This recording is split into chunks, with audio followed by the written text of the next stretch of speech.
আমরা আজকে এই মঞ্চে স্পষ্ট করে বলতে চাই, ওই ৭২-এ যেই সংবিধান একটা দলের সংবিধান ছিল, যেই সংবিধানের ড্রাফট আরেকটা দেশ থেকে পাশ হয়ে এসেছে, সেই মুজিববাদী সংবিধান এই বাংলাদেশে আর আমরা থাকতে দিতে পারি না।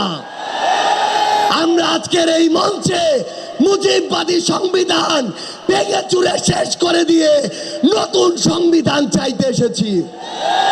সংগ্রামী সহযোদ্ধারা, আমাদের যে লড়াই, এই লড়াই শুধু ২৪-এর জন্য লড়াই না। ওই ২০০৯ সালে বিডিআর পরিকল্পিত হত্যাকাণ্ডে যাদের হত্যা করা হয়েছে, তার পিছনের প্রত্যেক কুশলীদের সর্বোচ্চ শাস্তি চাওয়ার জন্য আজকে আমরা এই মঞ্চে এসে হাজির হয়েছি। ওই শাপলা চত্বরে ১৩ সালে যাদেরকে নির্মমভাবে হত্যা করা হয়েছে, তাদের পিছনে যারা কাজ করেছিল, সে সকল খুনিদের বিচার চাইতে আজকে আমরা এই মঞ্চে এসে দাঁড়িয়েছি।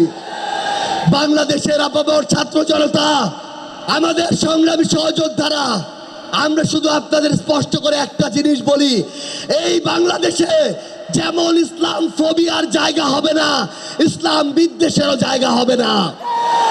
এই বাংলাদেশে আমরা যেমন কোন জঙ্গিকে দাঁড়াতে দিব না, তেমনি কোন জঙ্গি নাটকও করতে দিব না।